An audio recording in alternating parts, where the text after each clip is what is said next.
All right, Aiden. So, hey, first of all, man, we really appreciated having you at the camp. I apologize for my voice. I got a little stuffy. But anyway, so I want to walk you guys through, first of all, just evaluation on the body.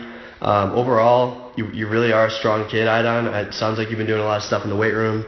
I know you're really geared and tuned into your routine, which is fantastic. But the overall feeling was if you shed some body fat and get lean, we're talking about 10, 12% body fat.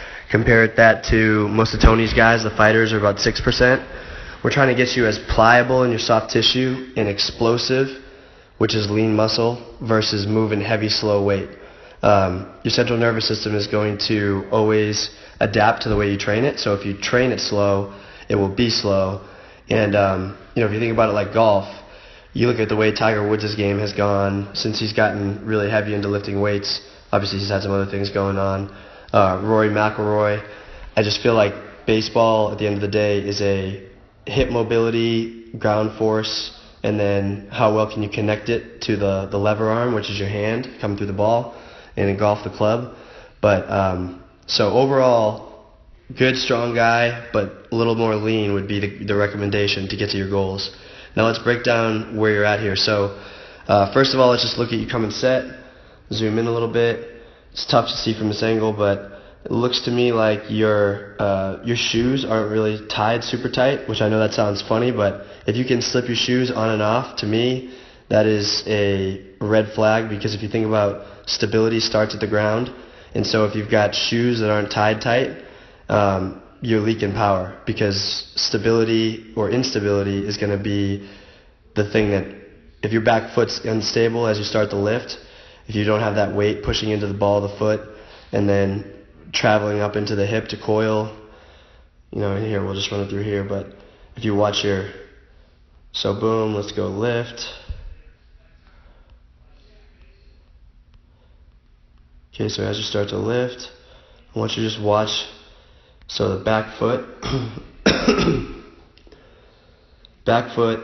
alright, so it looks decently stable here, but you see here, posturally, I'd like to see you be a little bit more, this is you today, I'd like to see you be a little bit more stacked, okay, with a little bit more of a hinge of the hips, and a little bit more chest stacked over back hip. Right now it's kind of just there's not a whole lot of things activating in the middle of the body when you go to throw, and we'll see where that ends up a little bit further downhill. Okay, but hip hinging, which is basically, if you clear this, if you go ahead and you look at this area right here, okay, your hips, your core, what we're talking about is we're trying to get you to take the hips, the front of the hips, back further to the outside edge of that circle I just dropped. So while you keep your spine straight, stacked up and down, okay? So we'll work on that, but again, I think it starts at the ground, and you'll get a lot of bang for your buck just from doing jump rope work, working barefoot in some things. I know that sounds crazy, but start doing some jump rope barefoot to tolerance and slowly work through that, because you're going to have to strengthen the foundation of your feet for everything else upstream to move more efficiently. But again, I'm giving you critiques. But overall, I think that your thing is you've thrown strikes for a long time, and you just need to, from this moment right here, from handbrake, when you get right here, you've got to be moving, dude, okay? So let's see. I just want you to watch this in fast motion. Okay, so when I talk to guys, I talk about their intent, and what I mean when I say intent is when their hands break, how fast does it look like they're trying to throw? So from handbrake till launch, which is when the ball is coming out of your fingertips. So to me, I'd give that like a 5 or a 6, okay? And so some work you can do for that is the quick feet stuff that we were doing, where we're jumping back and forth over the blocks, the plyometric blocks, or you can have a hurdle. You can just be jumping back and forth, have somebody flip you a ball, and your goal is to get rid of it as quick as possible. Think about and watch the way that shortstops and catchers throw. They've got really elbow-dominant arm action.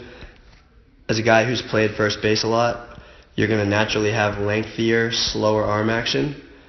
And So what will happen is if we give you less time from handbrake, okay? So I'm talking about when your hands come and I can start to see the ball, imagine that you're going up a roller coaster, right? Tick, tick, tick, tick, tick, tick, tick, tick, tick, tick. And then you feel that free fall feeling. So from right here, it should be a shoom, okay? Like a real quick thing about breaking your thumbs down the middle of your body fast. And then what will happen is you'll see, like right here, your arm gets a little long in the back. Pretty good though, you still are connected. But then when you get down, a little bit off timing, okay? We'd rather see it in that high cocked position, which is going to be closer to here. And all that means is that when your arm comes back into external rotation here in a second, you're going to get extra pull on the front of your shoulder, which I remember you were telling me that your shoulder is the thing that hurts you. So your anterior shoulder pain, anything on the front side of your body will be related to acceleration issues. So that your anterior shoulder pain, again, if we track it all the way back, to me, starts right here. Because without stability in the feet, you're going to be less efficient as you load your middle of your body, your core. And so now you don't really have anything happening with your legs. You're going to get a little timing disconnect. It's just a slight, it's not bad, I've definitely seen worse. But as you start to add velocity, we want to make sure that your movement's efficient so that we can minimize the chance of injury. So let me clear those out.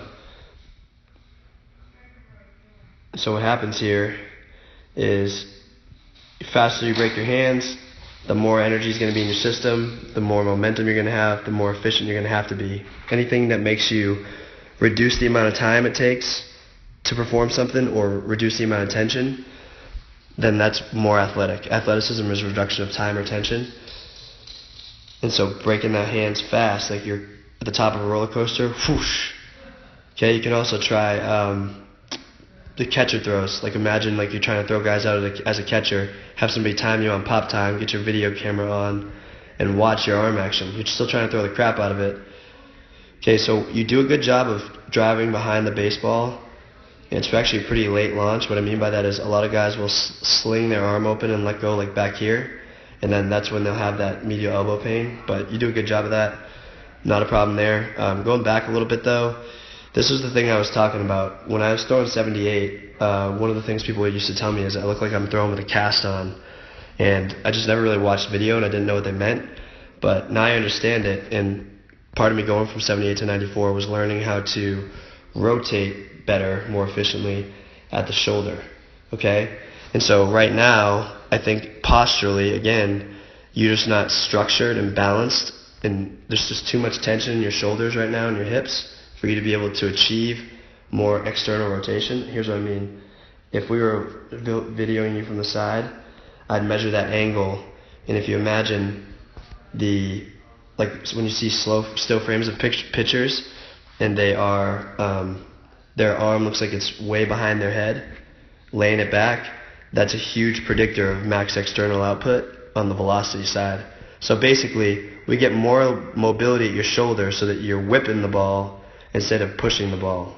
And a lot of that's going to happen with just getting better quality tissue up in here, in your pec minor, which is right there on the inside of your shoulder, your subscapularis, which is going to be under your armpit, and then running all the way down into your tricep and forearm. You definitely had some soft tissue things that I feel like put you at risk for injury with your arm. I don't think that means you stop throwing. I think you need to start doing some things differently for sure if you're going to get to the goal that we talked about, which was going to play for the Yankees, and that would take 92 to 94. I want to know more about how much long toss you play, what type of throwing you typically do. But again, remember, if the goal for you is to get to that level, high school baseball coach's goal is for you to throw strikes and win today. So if you keep buying into that mindset, you're going to keep getting what you've always gotten, which is 75 to 77. Maybe you're touching 82 on a good day. You're not going to get any opportunities or any looks at the next level, regardless of your high school stats, if you're not in the 90s. That's just point blank. If you want to challenge me on that, I'm happy about it. But there is no way you're getting any opportunities to play Division I if you're below 90 miles an hour. That has to be your mindset. If you try to think that you might be the outlier, there's just too many good people now. That just won't work. It won't cut it. So, again, I think this goes back to simplify this. I want to keep I'm showing you these positions, but it all comes back to right here.